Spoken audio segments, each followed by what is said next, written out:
Rok 1651.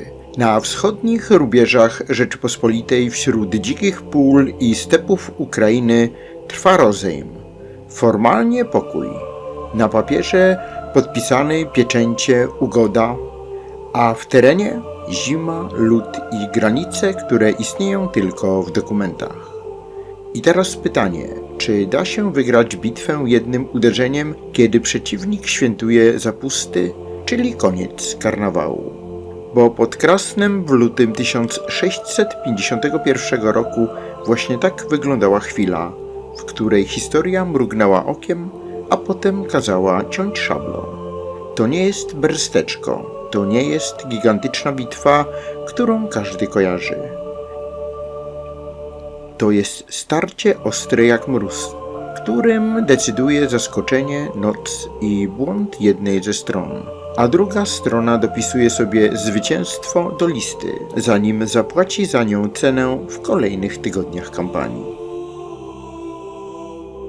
Rok 1649 przyniósł ugodę zborowską. Dla wielu w Rzeczypospolitej była gorzka, bo sankcjonowała ogromną siłę kozaczyzny. Dla kozaków była też półśrodkiem, bo nie dawała wszystkiego, czego oczekiwała zbuntowana Ukraina. I dlatego w 1650 i 1651 roku napięcie wraca jak choroba, której nie doleczono. Na scenę wchodzi człowiek, którego wśród kozaków część tradycji i przekazów ludowych wynosi niemal na piedestał.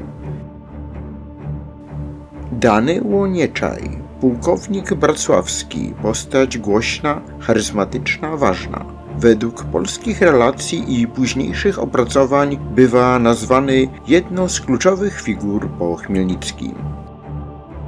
Zima 1651 roku. Nieczaj prowadzi działania ofensywne na Bracławszczyźnie.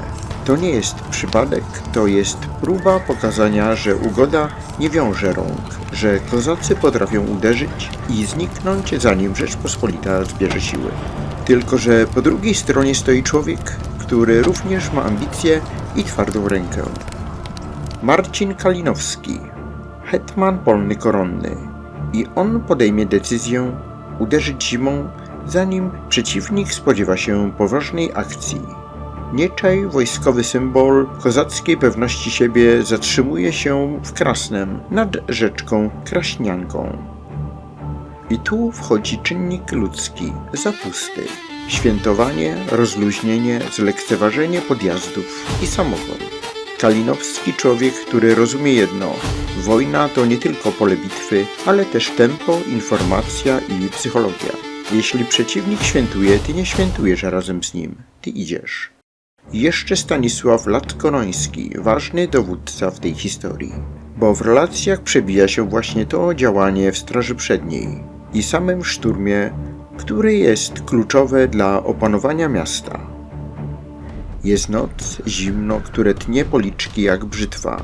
Polskie oddziały podchodzą pod Krasne. I teraz klucz. Zaskoczenie działa nie dlatego, że ktoś ma więcej odwagi, tylko dlatego, że ktoś ma lepszą dyscyplinę i informację.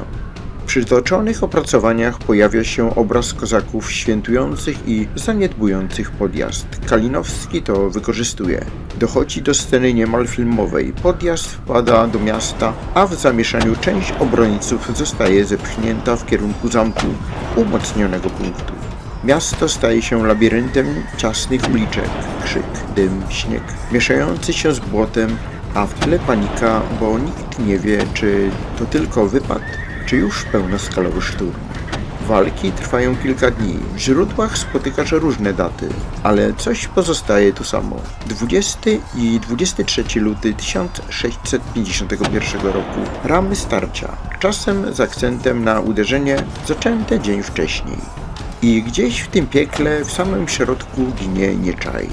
W jednym z opracowań pojawia się sugestia, że mógł zostać zabity w zamęcie podczas próby odbicia go przez własnych podkomendnych, czyli klasyczna tragedia bitewna. Chaos, przypadek, stal. Sam pułkownik Nieczaj w zamęcie boju poległ, a z nim wielka część starszyzny kozackiej. co wojsko w nieład i trwogę wprawiło. Co wiemy o stratach? Po stronie kozackiej padają w opracowaniach liczby idące w tysiące, rzędu 8–10 tysięcy zabitych. To szacunki spotykane w ujęciach statystycznych. Po stronie polskiej straty nieznane. Historia jest nieubłagana, to zwycięzcy piszą jej karty, a oni raczej nie chwalą się stratami. W jednym z tekstów pojawia się szczegół. Około 90 zabitych i rannych wśród towarzystwa, czyli uderza w warstwę żołnierza najmocniejszego w ówczesnym rozumieniu. I teraz moment, który uwielbiam w takich historiach, bo pokazuje, jak w XVII wieku działały ambicje. Po zwycięstwie pojawia się spór o trofeum. Srebrna buława pułkownikowa po Nieczaju staje się zarzewiem kłótni między Lackonońskim i Kalinowskim. Drobiazg? Nie. To jest znak.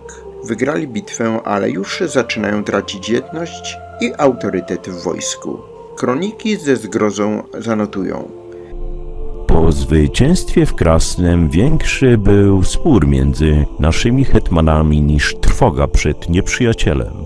O buławę srebrną po Nieczaju kłócono się za wzięcie, każdy ją sobie przypisując, jakby od niej więcej chwały niż od samej wygranej zależało.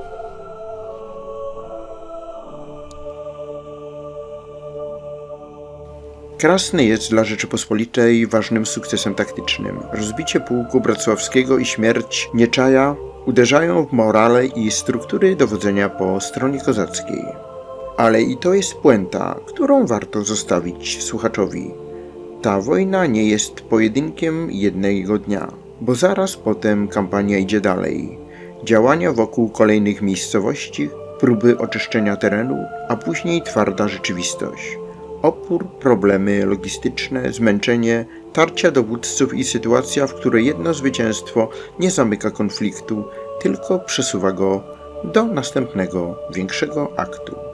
I kilka miesięcy później, 1651 roku, i tak zapisze się w pamięci masowej innym słowem – Beresteczko, a Krasne. Krasne zostaje jak sztylet w cieniu. Przypomnienie, że czasem o losach kampanii decyduje noc, zapusty i rozbite gąsiory samogonu. Do usłyszenia w kolejnym odcinku.